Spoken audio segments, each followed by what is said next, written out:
Patrick Esther est en direct avec nous pour nous expliquer la situation. Patrick, que se passe-t-il? Quelle est l'urgence aujourd'hui?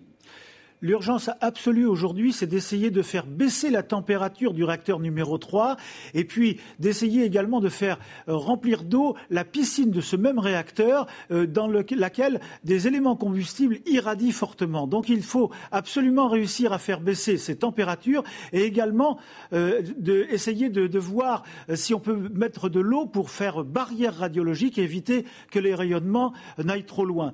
Alors en l'occurrence, si vous voulez, on ne sait pas encore parce que là les images qu'on voit sont celles d'un trajet possible de nuages. On ne connaît pas encore quelles sont. Voilà, là on est sur la centrale.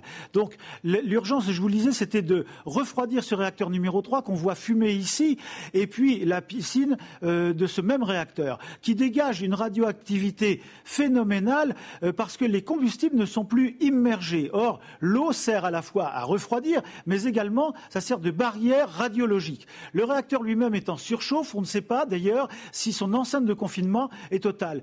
Les rayonnements sont tellement forts que les pilotes qui se trouvent dans la salle de contrôle juste derrière le mur, en réalité, sont obligés de se relayer les uns après les autres en restant le moins de temps possible dans la salle de commande pour ne pas prendre trop de radiation, quoi. C'est le problème maximal. Alors c'est vrai pour ce réacteur numéro 3, mais il y a aussi le 4, le 1 et le 2 qui posent problème. Alors, dans certains pays, Patrick, on se précipite sur les fameuses pilules d'iode. Est-ce qu'il faut redouter un nuage de type Tchernobyl ?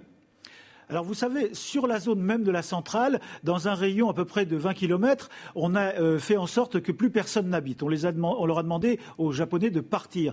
Dans un cercle de 30 km, en revanche, on leur a demandé de rester confinés chez eux. Mais les Américains ont déjà demandé en fait d'évacuer au moins à 80 km en raison des possibilités de nuages et des rayonnements qui existent déjà.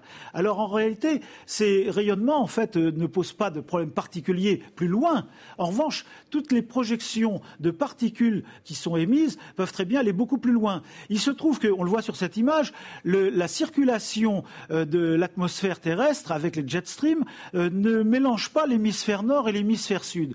Et en haut, dans l'hémisphère nord, en réalité, vous allez avoir un nuage qui va pouvoir tourner autour de la Terre environ 2 semaines. C'est-à-dire que entre Tokyo et Paris, il y a environ 10 000 kilomètres, eh bien, on pourrait très bien avoir au-dessus de la France des traces de radioactivité. Je dis bien seulement des traces, à peu près dans 8-10 jours.